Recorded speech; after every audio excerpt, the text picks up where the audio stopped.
Hello সবাইকে, আজকে আমি আপনাদের সাথে শেয়ার করছি একটি নতুন কলা বাগান, যেটি বেশি দিন হয়নি, মাত্র 1 বছর হয়েছে লাগানো। কম সময় হলেও এই গাছগুলির অনেকগুলো গাছের মধ্যেই প্রায় অনেকগুলো ফলই ধরেছে। প্রথমে ছোট থেকে শুরু করছি। এই কলার কাঁধিটা হচ্ছে এই বাগানের সবথেকে ছোট কাঁধি, কারণ এটি গাছটিও বেশি একটা বড় হয়নি। এবং পরে যাচ্ছি তার থেকে একটু বড় একটা কাঁধি, ওই যে আপনারা দেখতেই পাচ্ছেন উপরে একটুখানি দেখা যাচ্ছে। আর সাইডে অনেক ছোট ছোট আরো গাছ হয়েছে, একটা গাছ থেকে আরো গাছ হয়েছে।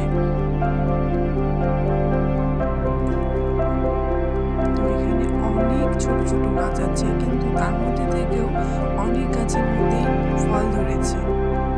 এটাও দেখেছেন, এটাও একটা বড়, অনেকগুলোই কলা হয়েছে এটার মধ্যে। আরেকটা গাছ আছে যেটা দেখে আমি ভাবতে পারিনি এতটা বড় হবে। এই দেখুন, এটা হচ্ছে আরেকটি বড়, কিন্তু এর থেকেও একটি আরো বড় আছে, যেটি আপনারা আরেকটু দেখলেই বুঝতে পারবেন।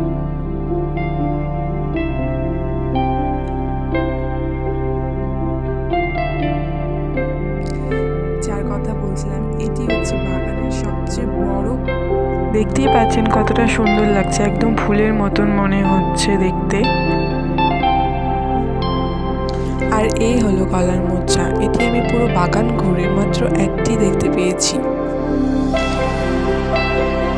এবং আমাকে অবশ্যই জানাবেন যে কার কার মোচা সুজি খেতে ভালো লাগে। তো আজকের জন্য এই পর্যন্তই, আবার দেখা হবে একটি নতুন ভিডিও নিয়ে। আমার ভিডিও যদি আপনাদের ভালো লেগে থাকে তাহলে অবশ্যই চ্যানেলটিকে সাবস্ক্রাইব করে দেবেন। তো আজকে এতটুকুই, এরপর দেখা হবে একটি নতুন ভিডিও নিয়ে। সবাইকে এখনের জন্য সবাইকে টাটা।